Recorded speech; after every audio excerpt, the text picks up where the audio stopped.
জীবনে কোনো এক লক্ষ্য প্রাপ্ত করতে গেলে মানুষ দুটি ভাব নিয়ে এগিয়ে চলে। প্রথম, নিজের লক্ষ্যে পৌঁছানোর নিশ্চয়তা, আর দ্বিতীয়, নিজের লক্ষ্যে পৌঁছানোর পথ। সবাই এটাই করেন, কিন্তু সবাই নিজের লক্ষ্যে পৌঁছতে পারেন না। কেন? কারণ লক্ষ্যে যখন পৌঁছানো যায় না, মানুষকে কিছু বদলাতে হয়। কেউ নিজের নিশ্চয় লক্ষ্য বদলে ফেলেন, কেউ নিজের পথ। যারা নানান পথে চেষ্টা করতে থাকেন তারা সফল হয়েই যান, কিন্তু নিজের নিশ্চয় লক্ষ্য যারা বদলান, সাফল্যের স্বাদ তারা কখনোই পান না। তাই নিজের নিশ্চয় লক্ষ্য কখনো বদলাবেন না, কারণ নিশ্চয় লক্ষ্য হারালে পূর্ণিমার রাতেও চন্দ্রগ্রহণ দেখা যায়। নিজের নিশ্চয় লক্ষ্য বজায় রাখুন, আপনি সাফল্য অবশ্যই পাবেন। রাধা রাধা। সংসারে আপনি এমন অনেকজন পাবেন যারা আপনাকে বলবেন যে আপনার কি করা উচিত, কিন্তু তার থেকেও বেশি গুরুত্বপূর্ণ বিষয় হলো আপনার কি করা উচিত নয়। আজ আমি আপনাকে এমন তিনটি বিষয় বলবো যা নিজের জীবনে আপনার করা উচিত নয়। প্রথম কথা, আনন্দে কখনো কথা দিতে নেই।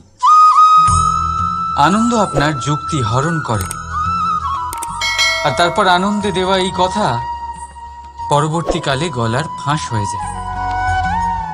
দ্বিতীয় কথা, কখনো ক্রুদ্ধ হয়ে উত্তর দেবেন না। ক্রোধ আপনার বিবেককে লুপ্ত করে, ভবিষ্যৎ দৃষ্টিকে অন্ধ করে। কিছু মুহূর্তের জন্য জন্ম নেওয়া এই ক্রোধ আর ক্রোধজাত উত্তর ভবিষ্যতে সারা জীবন এক প্রশ্ন হয়ে দাঁড়ায়। আর তৃতীয়ত, কখনো দুঃখে সিদ্ধান্ত নেবেন না। দুঃখ আপনার ভাবনা চিন্তা করার ক্ষমতা সীমিত করে দেয়, আর দুঃখী মনে নেওয়া সিদ্ধান্ত সব সময় দুঃখই দেয়। সত্যি কথা বলতে কি, বচন, উত্তর আর সিদ্ধান্ত সব সময় জীবনে ভেবেচিন্তে নেওয়া আর দেওয়া উচিত। ভেবেচিন্তে যদি কাজ করেন, এই সংসারে কখনো কোনো সমস্যার সম্মুখীন হতে হবে না। রাধা রাধা। কখন যা পাওয়া অসম্ভব, ভেবে দেখুন।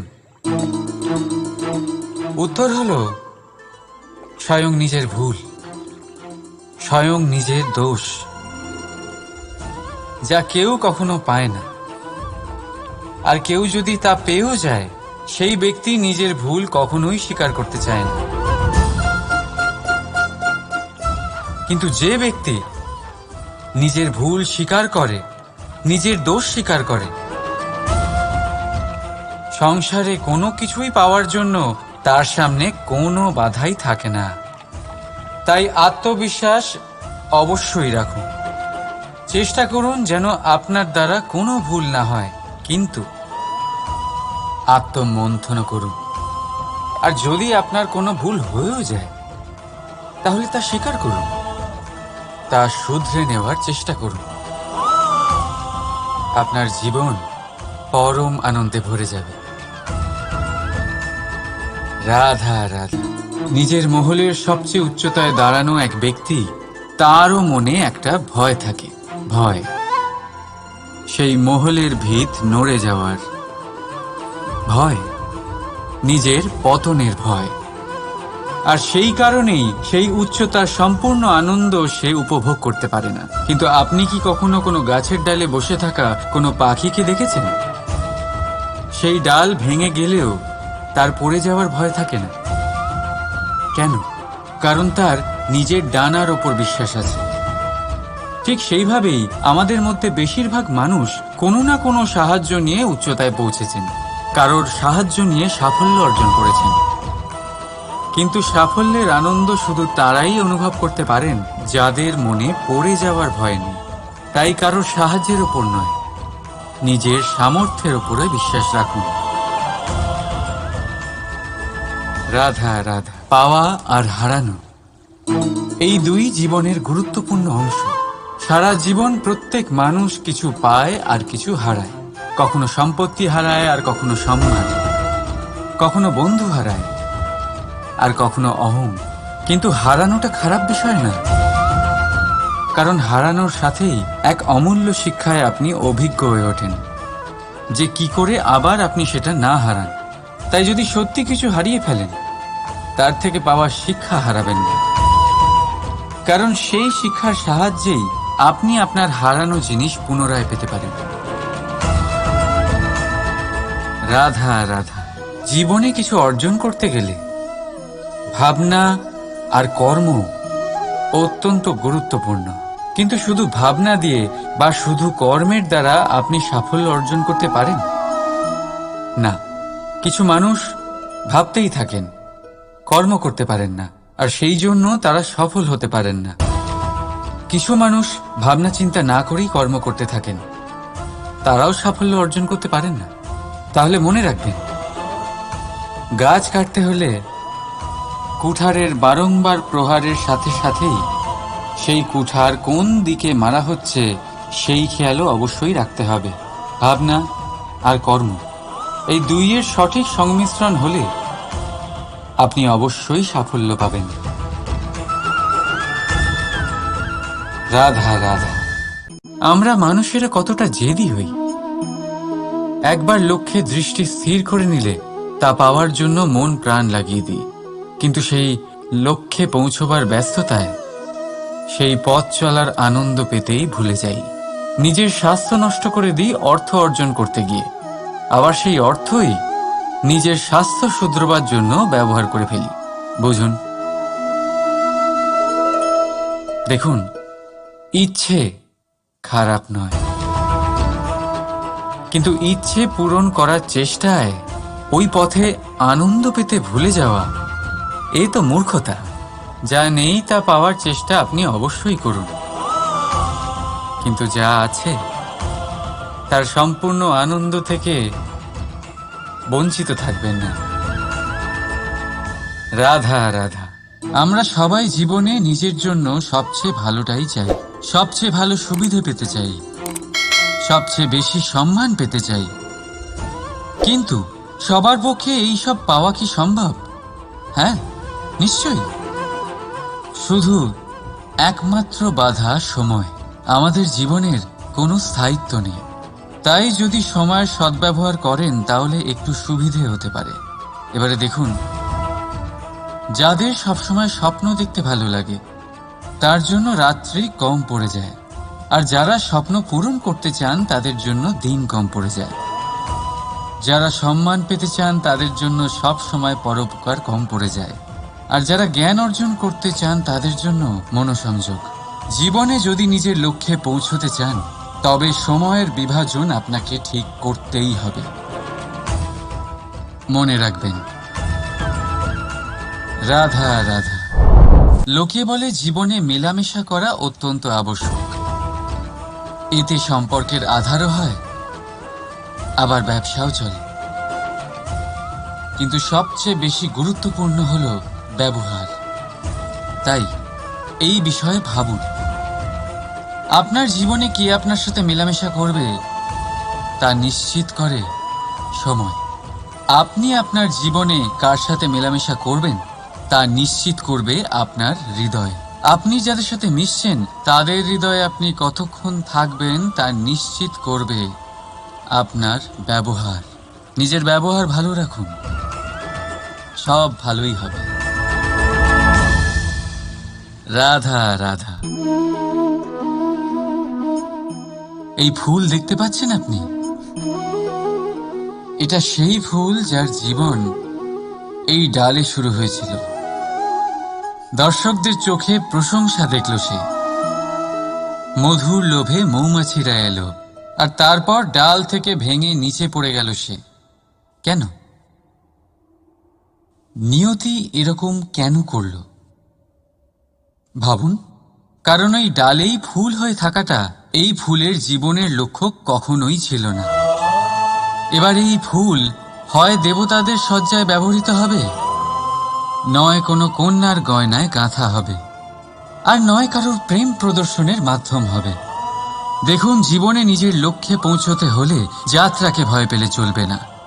নিজের অস্তিত্ব তৈরি করতে হলে তাদের ছায়া থেকে আপনাদের দূরে যেতেই হবে যারা আপনাকে অস্তিত্ব প্রদান করেছেন। এটাই জীবনের নিরন্তর সত্য। রাধা রাধা। আমাদের সকলের জীবনে কখনো না কখনো পাথর দ্বারা আঘাত লাগেই, আর এই সংসারও আমাদের ওপরে কখনো না কখনো পাথর বর্ষণ করে, কখনো আমাদের খারাপ ভেবে, আর কখনো আমাদের অসফল ভেবে, কখনো আমাদের বুদ্ধিহীন ভেবে। কারণ অনেক আছে, কিন্তু এই পাথর দ্বারা আমরা আঘাত পাবো কি পাবো না তা সম্পূর্ণ আমাদের হাতে। হয় আপনি এই পাথরের আঘাত পেয়ে চোখের জলে ডুবে থাকতে পারেন, আর নয়তো যদি আপনি চান তাহলে এই পাথর দিয়ে সেতু বানিয়ে সকল সমস্যার সাগর অতিক্রম করতে পারেন। সিদ্ধান্ত আপনার। এই পাথর এ হলো প্রতীক আমাদের নিন্দার, আমাদের আলোচনার। যে এই আলোচনা নাকারাত্মকভাবে দেখবে সে শুধুমাত্র কষ্টই পাবে, আর যে এই আলোচনাকে নিজের বিকাশের আধার বানাবে সেই সাফল্যের চূড়ায় পৌঁছবে। তাই মনে রাখবেন, আলোচনা আপনার শত্রু নয়, আপনার সবচেয়ে বড় মিত্র। রাধা রাধা।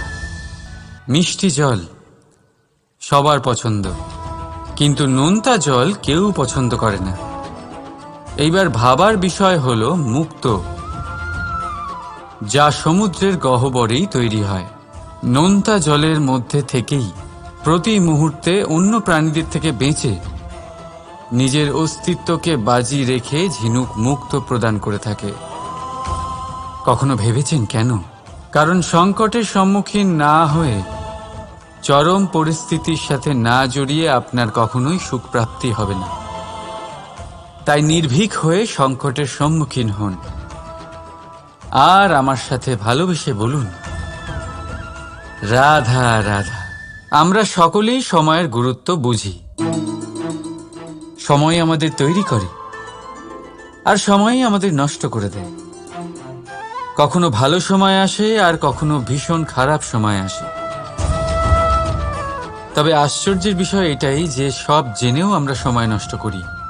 মনে রাখবেন, সময় শুধু বয়ে যায়, কখনো ফিরে আসে না। তাই ভালো সময় আসার অপেক্ষায় সময় নষ্ট করবেন না। যাই করবেন আজ, এক্ষুনি, এই মুহূর্তে শুরু করুন। তা সেটা কাউকে আনন্দ দেওয়াই হোক, বা নিজেকে বদলানোর চেষ্টা করা হোক, যাই হোক না কেন, বিলম্ব করবেন না। কারণ সময় শুধুমাত্র তাকেই সঙ্গ দেয় যে সর্বদা সময়কে সম্মান করে। রাধা রাধা। কথায় আছে, সবকিছু সীমা থাকে। মুশকিলের, কষ্টের, সংকটের, অন্ধকারের। যার কোনো সীমা নেই তা হলো কেবলমাত্র কঠোর পরিশ্রমের। আপনি নিশ্চয়ই দেখেছেন, রাত্রি যতই অন্ধকারময় হোক, তারারা পরিশ্রম করে তার সাথে লড়তে থাকে, আর অবশেষে সকাল হয়েই যায়। ঝড়ে পাখিদের বাসা ছিন্ন বিচ্ছিন্ন হয়ে যায়, কিন্তু পাখিরা নিজের পরিশ্রম দ্বারা তা আবার বানিয়ে নেয়। কারণ যা সীমিত তাকে অসীমের কাছে হারতে হয়, আর পরিশ্রম অসীম। রাধা রাধা। প্রবাহিত নদী কত সুন্দর হয়, বলিষ্ঠ হয়। যেদিক দিয়ে বয়ে যায় সেখানে এক নতুন জীবন প্রদান করে, ধরণীকে উর্বর করে, আকাল দূরে রাখে। আর হয়তো এই জন্যই নদীকে মায়ের মতো পুজো করা হয়। কিন্তু আপনি কি কখনো ভেবে দেখেছেন যে নদীর জন্ম কি করে হয়? এ কি শুরু থেকেই এমন বিশাল আর খরস্রোতা হয়? না, বৃষ্টির ছোট ছোট ফোঁটা একসাথে সম্মিলিত হয়ে এক সূক্ষ্ম ধারা তৈরি করে, আর সেই ধারাগুলি পর্বতের বরফ কেটে তাদেরকে গলিয়ে জলপ্রপাত হয়ে ঝরে পড়ে পাথরের সাথে ধাক্কা খেয়ে তারপরেই সে নদী হয়ে ওঠে। ঠিক সেইভাবেই এত সহজে কেউ মহান হয়ে ওঠে না। ছোট ছোট চেষ্টা মিলে এক বিশাল ব্যক্তিত্ব তৈরি করে। তাই জীবনে সর্বদাই চেষ্টা করতে থাকুন। অস্তিত্ব নিজে থেকেই প্রকাশ পাবে। রাধা রাধা। কখনো কখনো আমরা নিজের মা বাবার ওপর কতটা রেগে যাই, মনে করি ওনাদের মন আমাদের দিকেই নেই। আমরা ভাবি ওনাদের কাছে আমাদের কোনো অস্তিত্বই নেই, আর তাই আমরা রেগে যাই। কিন্তু আপনি কি কখনো এমন অনুভব করেছেন যে আমাদের চোখ দিয়ে আমরা আমাদের নাক কখনো দেখতেই পাই না, কারণ তা চোখের ভীষণই কাছে থাকে, দুই চোখের মাঝখানে। কিন্তু যখন কেউ মুখে আঘাত করে, হাত সর্বপ্রথম নাককেই সুরক্ষিত করার চেষ্টা করে। মাতা পিতাও অনেকটা এরকমই হয়। আপনার ভালোর জন্য, আপনার সুরক্ষার জন্য তারা সবসময় তৈরি। তাই তাদের প্রেমকে কখনো সন্দেহ করবেন না। আবশ্যক নয় তাদের প্রেম আপনি সবসময় স্পষ্টভাবে দেখতে পাবেন, কারণ এই এক এমন প্রেম যা সর্বদাই আপনার সাথে ঢাল হয়ে আপনার রক্ষা করতে থাকবে। রাধা রাধা। বাবুল গাছ কত বিশাল আকার হয়, পিপুল গাছও বিশাল আকার হয়। কিন্তু আপনি কি কখনো ভেবে দেখেছেন যে কেন বাবুল গাছ কেটে তা ব্যবহার করা হয়, আর কেনই বা পিপুল গাছকে পুজো করা হয়? এই জন্যই, কারণ পিপুল গাছ তার নিচে বসে থাকা পথিককে ছায়া প্রদান করে, নিজের ডালে অসংখ্য পাখিদের আশ্রয় দিয়ে থাকে, কাউকে কাঁটা ফুটিয়ে দূরে সরায় না, বরং তাকে শীতল ছায়া দিয়ে তার ক্লান্তি দূর করে। এই সংসারে যদি আপনি সম্মান পেতে চান, তবে পিপুল গাছের মতোই হতে হবে।